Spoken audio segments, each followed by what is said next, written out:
Vous êtes sur CGTN Français en direct depuis Beijing. Bienvenue dans l'essentiel, l'émission qui décrypte tous les mardis et jeudis les grands sujets d'actualité internationale avec nos analystes sur place et en ligne.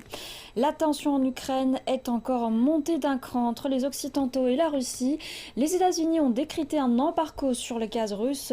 De quelle manière la flambée des prix énergétiques va-t-elle impacter la reprise économique européenne ? Et l'inquiétude demeure autour de la centrale de Tchernobyl. L'Ukraine annonce avoir rétabli l'alimentation électrique de la centrale. Faut-il toujours s'inquiéter de sa sûreté ? Nous vous invitons à participer à notre discussion en envoyant des messages via nos réseaux sociaux. Et sur le plateau se trouve avec moi Nicolas Huruzin, commandateur de CGTN, et en ligne avec nous Monsieur Sutiebing, spécialiste en relations internationales, et également Elsa Sereux, correspondante de CGTN à Paris. Bonjour à tous. Bonjour. Bonjour. Alors que les combats s'intensifient sur le terrain et que les sanctions se multiplient à l'encontre de Moscou, une question majeure se pose, celle de l'impact de ce conflit sur la facture d'énergie des Européens.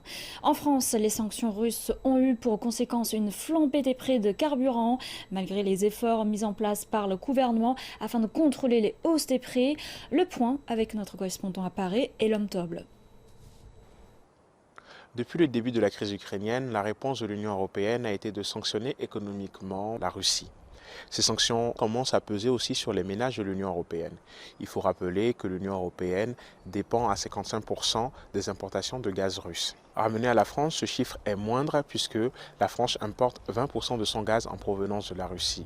Mais toute flambée du prix du gaz impacte d'autres secteurs comme celui de l'électricité. Dans son discours à la nation de la semaine dernière, Emmanuel Macron a rappelé le fait que la France voulait réduire sa dépendance à l'énergie provenant de la Russie. Déjà en octobre 2021, la France avait requis une gel des prix du gaz pour les particuliers qui devait prendre fin en juin 2022. Ce bouclier tarifaire sur les gaz, finalement, a été repoussé jusqu'à fin 2022 pour aider les ménages à faire face à la crise ukrainienne, comme l'a déclaré Barbara Pompili, ministre de l'écologie et de la transition énergétique.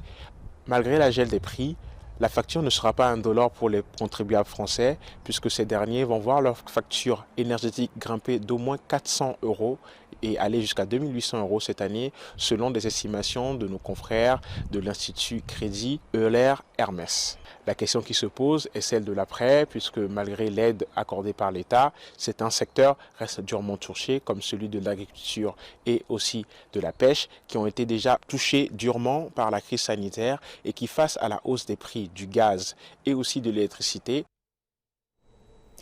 Et donc les impacts sur la facture des Européens sont considérables et les États-Unis ont imposé un embargo sur le gaz russe. Elsa, l'Europe est-elle alignée ou divisée face à cet embargo ? Alors Nicolas l'avait très bien dit lors de notre émission de jeudi dernier. En fait, les États-Unis ont effectivement décrété un embargo sur les importations de gaz et de pétrole russe, mais en fait, c'est un embargo qui est purement symbolique puisque les États-Unis sont absolument autosuffisants en matière énergétique. Pour eux, c'est une mesure totalement indolore et en fait, c'est un embargo qui est purement symbolique. Et on sait que les États-Unis font beaucoup cela. En fait, ils mettent beaucoup de pays sous embargo, l'Iran, Cuba, etc. Donc c'est vraiment quelque chose qu'il aurait coutumier, on va dire. Pour l'Europe, c'est beaucoup plus compliqué puisqu'on l'avait dit aussi la dernière fois, il y a des pays qui sont indépendants à 100% des livraisons de gaz russe, la Finlande en fait partie, et d'autres à moindre mesure comme l'Allemagne qui en est dépendante tout de même à 55%, et l'Allemagne est toujours formellement opposée à un embargo sur les hydrocarbures russes. Alors, effectivement, c'est une... Pour répondre clairement à votre question, en fait, non, l'Union européenne et l'Europe n'est pas du tout alignée sur les États-Unis sur la question de l'embargo sur les hydrocarbures russes, mais ils réfléchissent à des solutions pour se sevrer à moyen et long terme des livraisons de gaz et de pétrole russe. Alors, on l'a vu à la sortie du grand sommet de la semaine dernière de Versailles, où les dirigeants de l'Union européenne se sont réunis. Ils ont évoqué de nouvelles sanctions qui seront prises contre la Russie, mais on constate que sur le front de l'énergie, c'est beaucoup plus compliqué. On voit que l'Europe est un petit peu prise à la gorge, si vous voulez. La marge de manœuvre est très réduite. Et voilà, en fait, si sevrage il doit y avoir total des hydrocarbures russes, il ne pourra se faire qu'à l'horizon 2027, donc c'est dans 5 ans. Il y a encore 5 longues années à écouler et donc Voilà, c'est quelque chose qui prendra du temps et donc non, on n'est pas pour l'instant aligné sur les États-Unis sur cette question. Donc l'Europe ne précipite pas à suivre les États-Unis, mais elle alourdit quand même les sanctions contre la Russie. Et comment elle va réagir face à cet embargo sur le gaz russe? Non, bah, comme Elsa l'a dit, hein, ça va prendre beaucoup de temps. Mhm. Simplement, oui, l'Europe ne croyait pas qu'il y aurait une guerre à ses portes, ne pensait pas qu'il y aurait des conséquences par rapport à l'importation. Elle est extrêmement dépendante du gaz russe. Un Mhm. peu moins pour le pétrole. Peut-être qu'on peut faire la différence entre le gaz et le pétrole, parce que le Mhm. pétrole, on peut l'acheminer d'une autre manière. En plus, il y a beaucoup de pays producteurs de pétrole avec lesquels déjà l'Europe fait du commerce. Donc on Mhm. peut se tourner hein, vers les pays les traditionnels, là, comme les pays du Golfe, l'Arabie Saoudite, pour obtenir du pétrole. Alors que Mhm. le gaz, c'est vraiment là, c'est une question très de stratégie, de géographie également, parce qu'il faut les acheminer par les sortes de gazoducs, hein, des gazoducs qui, comme on l'a vu avec Nord Stream 1, des gazoducs qui traversent la mer, etc. Mhm. Mais c'est par des tubes. On peut très bien utiliser des gaz liquéfiés, par exemple, ce que proposent d'acheminer les États-Unis, mais il faut des ports qui soient capables de récupérer ce gaz liquéfié. On peut demander à d'autres pays, hein, comme le Qatar ou la Norvège, mais il y a un moment aussi, il y a pas assez de stock. Donc c'est vrai que c'est très compliqué pour l'Europe Mhm. de changer sa stratégie pour le gaz, d'où parfois même une sorte, on va vers une baisse de la demande. Ça, c'est Mhm. intéressant aussi de voir que finalement, diminuer les importations de gaz pour diminuer l'utilisation de gaz comme ça, la dépendance va être un petit peu réduite.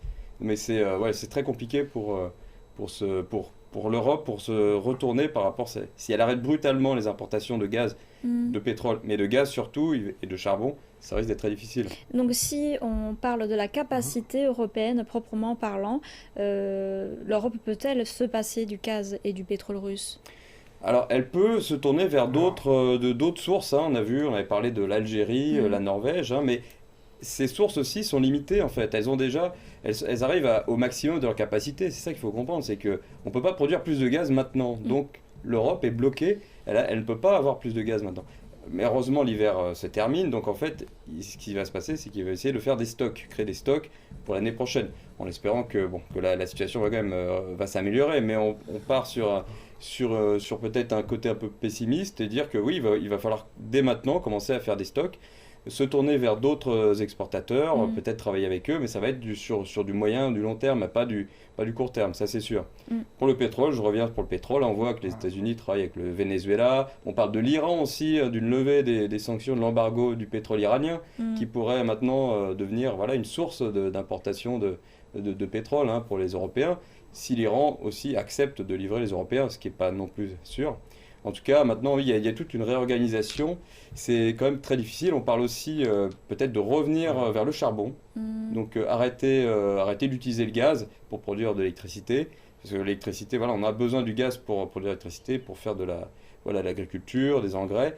Peut-être tourner vers malheureusement des sources fossiles qui vont être encore plus polluantes. Donc là, on arrive à des problèmes aussi au niveau de l'écologie.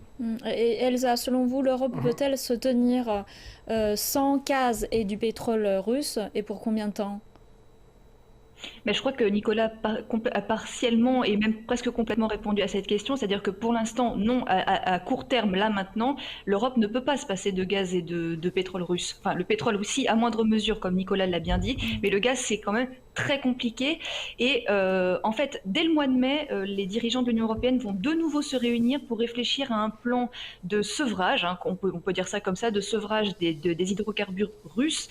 Et il y a certains pays, alors vous savez que l'Allemagne avait décidé il y a quelques années d'arrêter complètement le nucléaire, hein. Elle a arrêté toutes ses centrales sur son sol. Est-ce qu'elle va rétropédaler, puisque pour le coup, comme elle dépend à 55% du gaz russe, est-ce qu'elle va rétropédaler et remettre en route ces centrales nucléaires? C'est une question. Revenir aux énergies fossiles, c'est également une option, mais comme Nicolas l'a dit, c'est assez compliqué. En plus, il y a des contraintes environnementales qui sont énormes. Il y a de forts mouvements écologistes dans les pays comme la France ou l'Allemagne qui, je pense, feront obstruction à ces solutions-là. Par exemple, on a aussi des gisements de gaz de schiste en France qui sont disponibles. Est-ce qu'on va pouvoir les exploiter? Ça, c'est toute une question, c'est une question qui est très compliquée et effectivement, la seule solution qu'on a à court terme, c'est effectivement de faire des stocks de gaz, tant que c'est encore possible. Et les Russes, pardon, n'ont pas coupé le robinet du gaz. Pour l'instant, c'est une opportunité qu'il faut encore saisir. Et donc on a parlé de la capacité, mais si on parle du raisonnement, faut-il ou non se passer du pétrole et du gaz russe? Monsieur Chu, quel est votre avis là-dessus? Moi, je pense que si on voit, c'est qu'on voudrait punir l'adversaire, on se blesse à lui-même. D'abord, c'est bien la description sur le choix énergétique. Et deuxièmement, je pense que il y a bien sûr une sorte de division internationale naturelle. C'est que jusqu'à maintenant, c'est que énergie, gaz, pétrole constituent le pilier d'une certaine coopération, de division entre l'Europe et la Russie. Malgré le conflit, etc., ce pilier pourrait jouer un rôle de stabilisateur. Et la réalité, c'est qu'avec escalade de guerre et de conflits, on dispute peut-être faussement une réorganisation. Je pense du point de vue, diversification de ravitaillement, c'est tout à fait logique. On se demande aux OPEC, aux membres de l'OPEC, on vise un petit peu, je dirais, le pétrole de Norvège, le gaz naturel d'Algérie, etc. Tout cela, c'est possible, mais dans les cadres, je dirais, de réduire, la proportion de dépendance, sans suffisamment trouver une solution, je dirais, de substitution. Là, c'est essentiel. Probablement qu'on a faussement posé cette question que l'Europe doit se passer de cette dépendance. Et pourquoi ne les transformer pas en un pilier de stabilisateur, de coopération future, malgré, je dirais, les conflits. Là, je pense que maintenant, tout de même, il y a certains hommes politiques, les gens de l'esprit en Europe, on se réfléchit vraiment, je dirais, sérieusement sur le fond de cette question. Et donc l'impact Parce que sinon, on aurait tombé vraiment dans une, je dirais, de la réorganisation, je dirais, de géoéconomique, là qui va, je dirais, bien sûr, complètement bouleverser le schéma. Et d'ailleurs, comme Nicolas avait bien dit, sans penser, sans n'oubliez pas de penser les conséquences éventuelles sur je dirais, la réduction des émissions de gaz, l'agenda de la réduction carbone, etc. Et tout cela, ce qu'on le dit, c'est justement, c'est contradictoire et contre ses objectifs. Mais c'est presque impossible de quantifier l'impact économique sur l'Europe, mais vu les chiffres, les constats de la situation actuelle, l'impact sur la reprise économique européenne est-il contrôlable encore? Alors, d'après certains experts, ils ont fait des calculs, les factures d'énergie des Français, mais la plupart des Européens, pourraient augmenter de 60, 64, 80%. Donc ça va être très compliqué pour éviter une récession en Europe si effectivement il y a un blocage des importations d'hydrocarbures russes. Et Elsa, on voit l'arrivée de la 4e vague des sanctions de l'Union européenne contre la Russie. Et si les Occidentaux frappent fort dans l'espoir de freiner l'offensive russe, beaucoup craignent que ces sanctions se tournent contre eux-mêmes, mais aussi contre l'Europe. Comment réagissez-vous là-dessus? Quel est l'impact sur la reprise économique? Alors, je voulais juste compléter ce qu'avait dit Nicolas, en fait, rebondir un petit peu sur ce qu'il venait de dire, parce qu'en fait, on parle beaucoup on parle de l'argent, l'impact que ça aura sur les factures. Nous, même, je parle à mon niveau personnel, on a réuni le syndicat de copropriété dans l'immeuble où j'habite pour nous dire, attention, faites déjà des réserves d'argent pour payer vos factures de l'hiver prochain. Donc, oui, on a du souci à se faire. Et l'argent, donc les problèmes économiques, cachent aussi des problèmes sociétaux à venir. C'est-à-dire que, par exemple, là, le prix de l'essence qui explose, il y a des gens qui ne pourront plus utiliser leur voiture pour se déplacer, il y a des gens qui ne pourront plus aller au travail, les sociétés de transport routier ou des choses comme ça vont avoir de sérieux problèmes pour travailler. Et en fait, tout ça, ça va créer une gronde, des problèmes sociétaux qui risquent, on parle déjà peut-être d'un épisode des Gilets jaunes numéro 2 en France, donc on a vraiment du souci à se faire au niveau de notre portefeuille, mais aussi au niveau de la société. Ça va forcément entraîner des troubles sociaux qui vont être très dommageables. Que je veux dire, c'est un peu la double peine en fait pour nous. En fait, on inflige des sanctions à un pays et sans se douter un seul moment peut-être que la paix va un jour peut-être revenir et que peut-être on pourra se resservir de nouveau du gaz russe. Donc toutes ces décisions-là, elles sont prises un petit peu sous le coup de l'émotion. Donc c'est pris un peu. Donc elles sont nécessaires Voilà. pour le moment. Je ne parle pas de leur bien fondé des sanctions. Elles sont nécessaires pour le moment, mais voilà. Il faut réfléchir un petit peu à l'après et de l'impact que ça peut avoir sur le mental des Européens. Et c'est ça, il faut y réfléchir, il faut y penser. Mais surtout qu'après la...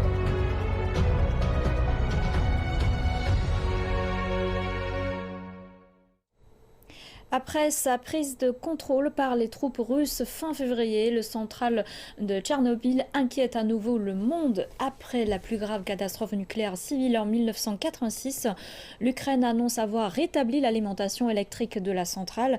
Faut-il toujours s'inquiéter de sa sûreté ? Quelle stratégie la Russie peut-elle avoir vis-à-vis de cette centrale ? Nous vous invitons à participer à notre discussion en envoyant des messages via nos réseaux sociaux. Et tout de suite, nous allons donner la parole à Valérie Fauton, déléguée générale de la Société française d'énergie nucléaire, nous explique de la situation à Tchernobyl. Bonjour Valérie Fauton, que s'est passé à Tchernobyl depuis l'arrivée de l'armée russe ? Les systèmes de la sécurité de la centrale nucléaire sont-ils affectés ? Oui, donc en effet, la centrale de Tchernobyl a été prise par les forces russes dès le premier jour du conflit, le 24 février, parce qu'elle est très proche de la frontière biélorusse. Donc qu'est-ce que c'est que la centrale de Tchernobyl ? Donc ce n'est pas une centrale en activité. Il y avait 4 réacteurs à Tchernobyl, un qui a été le réacteur accidenté et qui est donc tristement célèbre, et puis 3 autres réacteurs, dont le dernier a fermé en l'an 2000. Donc ça fait maintenant 22 ans que ce réacteur est arrêté. Donc qu'est-ce qu'on a sur place ? On a le réacteur accidenté et puis on a une piscine où sont stockés des combustibles usés qui sont déjà bien refroidis. Donc les missions du personnel sur site sont principalement des missions de surveillance de cette piscine, qu'ils sont donc enfermés sur le site qui est sous contrôle des forces russes, et on sait que les conditions de vie sur place, pour dormir, pour manger, et aussi le moral des employés sur place est assez bas. Les conditions sont difficiles. L'Agence internationale de l'énergie atomique écarte tout danger immédiat provoqué par la coupure d'électricité il y a quelques jours. Et pourquoi ? Non, par contre, l'Agence internationale de l'énergie a proposé un cadre de règles à respecter pour la sécurité et la sûreté des installations nucléaires. Le jeudi 10, le directeur général de l'Agence internationale de l'énergie atomique a rencontré à Antalya à la fois le ministre des Affaires étrangères russe et le ministre des Affaires étrangères ukrainien, qui ont donné un accord de principe pour la mise en place de ce cadre. Donc dans les jours qui viennent, il va falloir négocier de manière extrêmement précise comment le mettre en œuvre. Donc parmi ce cadre, donc il y a 7 conditions, il y a l'alimentation électrique du site ainsi que la communication avec le personnel. Et un point important aussi, c'est que le personnel ukrainien qui opère les sites nucléaires en Ukraine puisse être autonome en matière de décision concernant la surveillance et l'opération des sites, et ne doit pas prendre, je dirais, ces directives des forces militaires russes. Et selon vous, la perte de contact de l'AIEA avec Tchernobyl est-elle inquiétante ? Oui, normalement, dans les fameuses règles qui ont été proposées par l'Agence internationale de l'énergie atomique, il y a le fait que le système de surveillance avec les capteurs autour du site doit rester fonctionnel. On doit pouvoir avoir accès à ces données. Donc il n'y a pas d'inquiétude, puisqu'aujourd'hui il n'y a pas vraiment de problème de sûreté sur le site, mais en effet on doit avoir un retour à la normale, et dans ce retour à la normale, même si c'est vraiment difficile de parler de conditions normales dans une situation de guerre, mais dans ces conditions il faut en effet rétablir cette surveillance. Oui. Là, comme vous dites, l'Ukraine compte 4 centrales en fonctionnement, dont celle de Zaporizhzhia, qui est sous contrôle russe. Faut-il s'inquiéter de la situation à la centrale de Zaporizhzhia s'il y a une coupure de courant?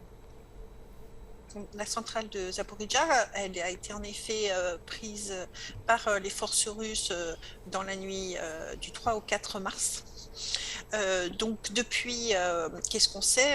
Donc la centrale est connectée au réseau électrique ukrainien. Donc il faut voir que non seulement elle est connectée, il y a 2 réacteurs qui sont actuellement en production sur les 6. Donc elle produit sa propre électricité et puis elle a de toute façon aussi ses propres diesels pour produire de l'électricité s'il y avait un souci. Donc on n'a pas d'inquiétude aujourd'hui. Reste que, en effet, la communication avec le personnel de la centrale n'est pas bonne, qu'on a perdu aussi un certain nombre de données, d'accès aux données justement autour du site, et puis qu'on sait aujourd'hui que le personnel ukrainien prend en effet des directives des forces militaires russes, et donc ça, ce n'est pas bon. Donc c'est très important, justement, les négociations qui sont en cours sous l'égide de l'Agence internationale de l'énergie atomique, qu'on rétablisse ces fameuses conditions pour que cette centrale soit opérée en toute sécurité, en toute sûreté. Merci Valérie Photon pour vos éclaircissements. Et donc la compagnie nationale d'énergie ukrainienne Ukroneco a achevé les travaux de réparation et a repris l'approvisionnement en électricité de la centrale nucléaire de Tchernobyl. Mais le système électrique a été endommagé lors d'une attaque russe le 9 mars. Le monde inquiète toujours la sûreté de cette centrale. Faut-il toujours s'inquiéter de la sûreté? Oui, je veux dire, clairement, il faut toujours faire attention quand on parle de centrales nucléaires, ça c'est sûr. C'est pour ça qu'il y a autant d'éléments, il y a l'Agence internationale de l'énergie atomique qui surveille, il y a des protocoles à respecter, et je dirais que normalement, ça devrait être des zones neutres, c'est-à-dire qu'ils ne devraient pas entrer dans le cadre d'action de belligérants d'un côté ou de l'autre. Bon, il se trouve que voilà, la centrale de Tchernobyl a été prise par les forces russes. On peut s'inquiéter, oui, c'est toujours inquiétant, mais je dirais que la situation est quand même relativement sous contrôle. Pourquoi? Comme l'intervenante l'a bien expliqué, c'est parce que en fait, le réacteur de Tchernobyl, les réacteurs ne sont pas en état de fonctionnement. Donc ce que fait en fait cette matière radioactive, ça fait longtemps qu'elle est placée sous une grande piscine d'eau pour refroidir, pour éviter évidemment qu'il y ait des réactions de fission nucléaire qui pourraient faire un emballement. Donc ces matériaux n'ont pas, ils sont pour l'instant sous une température suffisante. Il y a très peu de chances qu'il y ait des réactions qui puissent apparaître spontanément. Donc évidemment, il faut quand même avoir une précaution. Il y a des employés sur place qui sont là pour contrôler le fonctionnement, contrôler toutes les mesures de sécurité. Voilà, heureusement l'électricité est revenue. Bon, ça ne veut pas dire s'il n'y a pas eu d'électricité pendant plusieurs jours, ça ne veut pas dire qu'il y aura eu un accident nucléaire. Mais on peut jamais dire qu'il ne va jamais rien se passer. Donc on est quand même satisfait qu'il y a quand même ce contrôle de sécurité qui revient. On va voir plus tard, mais je pense qu'il n'y a pas d'affolement pour l'instant à avoir. C'est évidemment Tchernobyl, ça sonne évidemment comme une grave catastrophe nucléaire. Alors que la centrale de Zaporizhzhia, elle, ça pourrait créer des problèmes. Pourquoi? Parce que la centrale fonctionne. Elle produit de l'électricité grâce à l'énergie nucléaire. C'est pour ça qu'il faut évidemment là que le personnel puisse se reposer, puisse effectuer des roulements et qu'il y ait des règles très, très précises pour assurer la sécurité de cette centrale nucléaire qui est l'une des plus grandes d'Europe. Et si on parle de la prise stratégique russe, Monsieur Chu, pourquoi la centrale de Tchernobyl intéresse-t-elle dans l'armée russe? Je pense que ce dossier peut diviser en sous plusieurs volets. Tout le monde a la mémoire de catastrophe Tchernobyl, déjà plus de quelques décennies. On sait bien, par exemple, l'effet négatif de radioactif. Cette fois-ci, il faut dire le vrai, c'est que les deux parties belligérantes ont un comportement, je dirais, plus ou moins correct, entre guillemets, concernant le site nucléaire jusqu'à maintenant. C'est que le site fonctionne d'une manière à l'abri du conflit.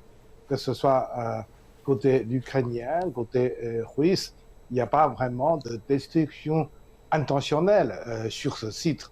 Là, je pense que c'est un progrès, entre guillemets, de civiliser au moment de conflit.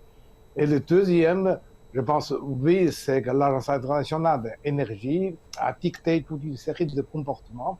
Jusqu'à maintenant, comme on dit, les deux belligérants respectent tant bien que mal. Mais je pense qu'il faut faire attention surtout à des éléments plus ou moins qui échappent au contrôle des autorités politiques, c'est-à-dire des milices, et certains éléments extrême droite ou des petits groupements, alors qu'ils voulaient, je dirais, leur comportement pourrait créer quelque chose de surprise hors question. Et troisième, je pense que, à part, je dirais, cet caractère nucléaire, l'essentiel, c'est la coupure.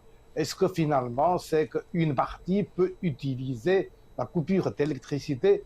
Alors, à ce moment-là, dans la guerre, à ce moment-là, la population serait beaucoup plus souffert. Jusqu'à maintenant, ce n'est pas le cas. C'est pas le cas, mais quand on pense, par exemple, la situation, le précédent, je pense, par exemple, le bombardement, au moment de la guerre de Kosovo, les gens de Belgrade ont subi des grands bombardements, y compris la coupure d'électricité, etc., etc. Il y a déjà des précédents qu'on touche, on détruit plutôt l'infrastructure civile pour menacer, pour faire obéir, pour faire capituler la population. Là, je pense que ce risque existe, même si pour le moment, ce n'est pas encore le cas. Merci Monsieur Su pour votre partage. Rappelons qu'une nouvelle session de pourparlers entre l'Ukraine et la Russie s'avère toujours difficile. Cette 4e session de pourparlers a débuté ce lundi et est prolongée jusqu'à mardi sans résultat pour le moment. Mais nous allons continuer à suivre l'évolution de la situation en Ukraine. Merci Nicolas, merci Elsa, merci Monsieur Su pour votre partage. C'est la fin de cette émission. Merci de votre fidélité. Je vous dis à très bientôt sur CGT Français pour une nouvelle édition de l'Essentiel.